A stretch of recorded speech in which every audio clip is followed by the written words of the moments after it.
Okay, so my research is looking at accentuated eccentric loading, and it's a systematic literature review of the techniques and effectiveness. So first of all, I suppose a bit of an introduction or a bit of kinesiology 101. We're just going to look at the three different types of human muscle actions that exist. So first of all, if we look at the squat, as the person on the right hand side lowers down from the top of the squat to the bottom, that's the eccentric phase where the muscle lengthens. And then if we look at from the bottom of that squat position to when they stand up, that's the concentric phase when the muscle shortens. And then if that person was to stay at the bottom of that squat position and hold that position, that'd be an isometric action where there's no change in muscle length. Okay, so when we typically think of strength training, which is what we're looking at here today, or a mode of strength training, we typically think of the amount of weight a person can lift for a given movement.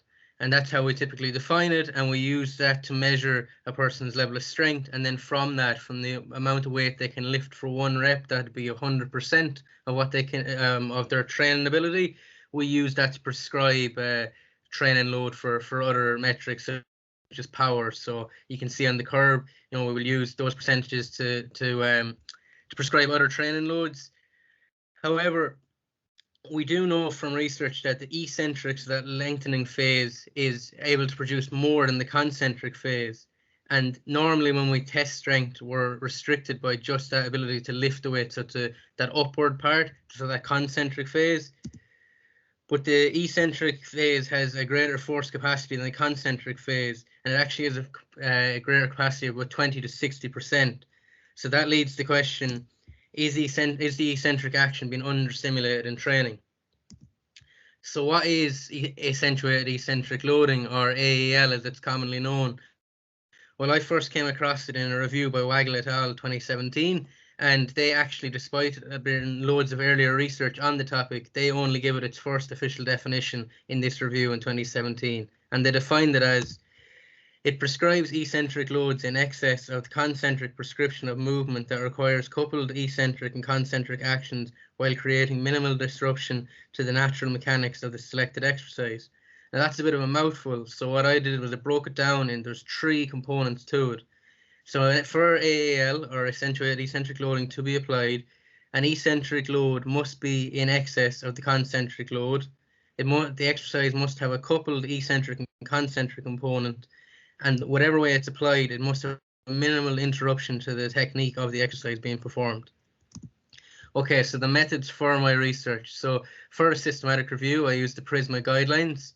I used the Pedro quality assessment scale, of 11-item scale, and I consulted 4 databases for my research: PubMed, Medline, Web of Science, and Sport Discus, and I used the following search terms. So when carrying out my screening of the literature, initially upon screening the literature, I found 3,771 papers. After removing duplicates, I had 2,888 papers, and then I screened 146 abstracts, followed by 54 full texts, and then 31 met the inclusion criteria for my review. So from my review of the literature, I'm just going to go through a couple of key findings with you this morning. So first, training considerations. Okay, so when it comes to exercise selection, there's 3 things that must be part of an exercise for AAL to be applied. And they're very similar to the definition. In fact, they're pulled straight from the definition. So you have to have the ability to provide an excess overload in the eccentric phase compared to the concentric. The exercise must have an eccentric and a concentric action coupled together, and it must allow for the application and removal of an overload without interrupting the natural mechanics of the exercise. And within the literature on exercise selection, there's just a couple of key points to raise. 31% of the studies reviewed used a single joint exercise when applying AEL. And the problem with this was using muscles in isolation. So an exercise like a leg extension was just focusing on one muscle group. And the problem with this is it lacks specificity, or it lacks specific transfer. So if we were to look at increases in strength, yes, that exercise may increase strength, but that transfer to sports performance for an athlete may be limited. Okay, and next, if we look at the loading method, there's 3 key influencing factors for loading method. We have to look at the practicality for the athlete and the practitioner who are going to be applying it. We have to look at what magnitude is required, and that will factor into what method is used. And then what are the desired outcomes? What physiological adaptation do we want to drive from training?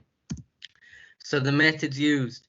Well, across the literature, 38% of studies used weight releasers, which we can see on the bottom left-hand corner. So it's a device clipped onto the bar, and then once it touches the ground at the bottom of the eccentric movement, it's naturally removed. Manual adjustment by the coach or athlete was used throughout the literature as well, and computer-driven systems were used 18% of the time, as well as counterbalance weight systems and elastic bands.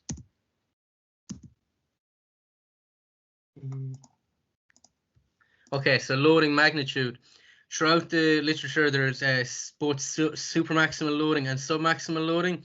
So supermaximal loading is where it was greater than the concentric 1RM, so greater than 100% of what they could lift for 1 rep, and submaximal was below 100%, but it was still greater than the concentric phase. So a study by Dawn et al. 2002 that used 105% on the eccentric phase and 100% on the concentric phase, they found that they were able to increase the amount of weight a person could lift in the concentric phase, increasing their concentric 1RM.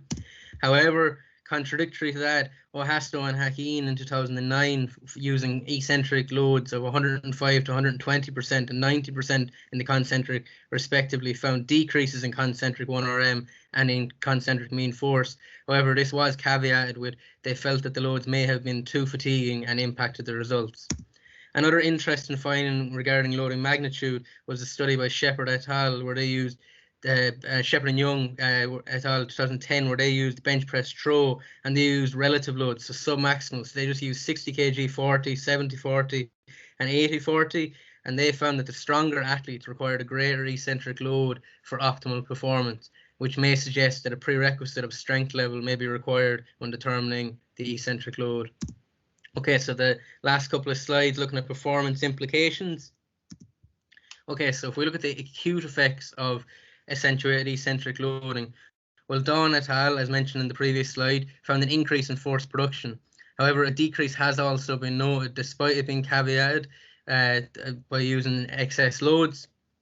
Another study which used 30% of body mass on a counter movement jump, so a jumping movement where the athlete went down, holding, they were held down by bands, and then at the bottom of the eccentric, the bands were released, and the bands were equivalent to 30% of their body weight. And when this was applied in just the eccentric phase, it found an increase of 9.5% in their jump height and 23.2% in power output. If we look at the chronic effects, then chronic exposure appears to increase strength through neural adaptations. However, there's conflicting findings regarding muscle morphology changes. Some studies have shown some changes, however, there has been contradictory evidence to those changes. An inconsistency in the methods and populations used is problematic for drawing a consensus towards the chronic effects of AEL.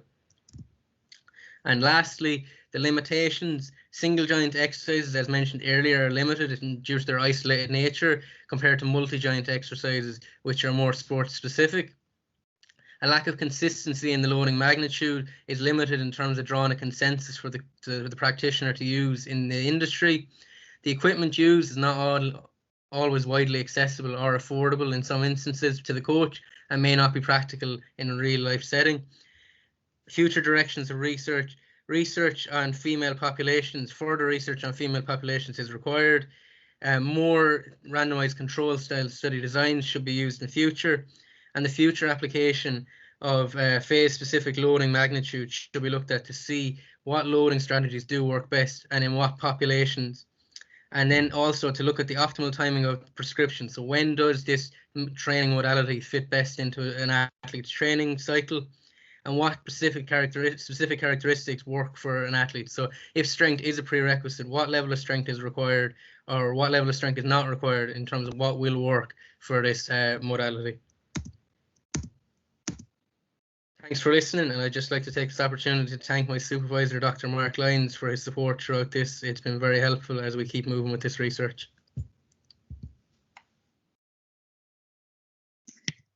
Thank you very much, Conor. Well done. And again, thank you for being so mindful of the time, and you finished well on time, well within the time. So I noticed that, Karen, you have a hand up attached. Would you like to ask a question or? No? Okay. It's not a question in relation to Conor. Apologies, I've just dipped in here for a bit of housekeeping, so sorry about that. Do I have Aubrey Werabutz in this room? Here. Yeah. Hi, Aubrey. I think, did you miss your presentation in this room? I sent a message. Yeah, I was presenting in a different room and it was running late, so I just messaged Angelica. Perfect. Can I ask you, would you be able to present at 12:15 in room 7? No bother. Yeah. Okay, and you'll be able to find the link for that. Apologies for the interruption, everybody. Thank you, Karen. Thank you. Thank you. Glad that that could be taken care of. Going back to Conor's presentation, well done. We have a hand up by Pamela. Would you like to come in to ask something? Hi, Conor, well done. I'm just interested in how will you look at how you will get women to participate in the studies, seeing that it's male dominated? Yeah, I think the best research is probably carried out in a team setting, so where it's just applied to a team, a team that are already carrying out training. So maybe to look at female team sports or female training groups, even in individual sports, and use that to carry out research in those particular groups. But it was definitely evident that there was a lack of female studies. Whilst there was some, it was definitely evident that there was a lack of female studies. Thank you. That was an excellent question, Pamela. So a very technical presentation again. And I just was wondering, in terms of the research skills that you developed through this experience, what can you tell us about that?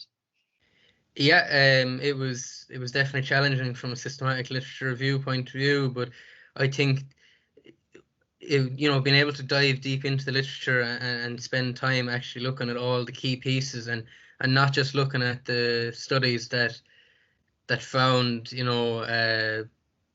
say good results, but actually looking at the ones that didn't and why they didn't, and maybe being able to challenge it, and just having a good understanding of the topic as a whole, I think has given me a good understanding of, whilst you might not always do it as a systematic review like this, that when researching even small topics for work or whatever it is, it's important to read broadly, and I think that was a big lesson from this. Exactly, but not you cannot never take it lightly. The levels of deep depth that you can engage with. Yeah, exactly. So thank you very much, Conor, for your presentation.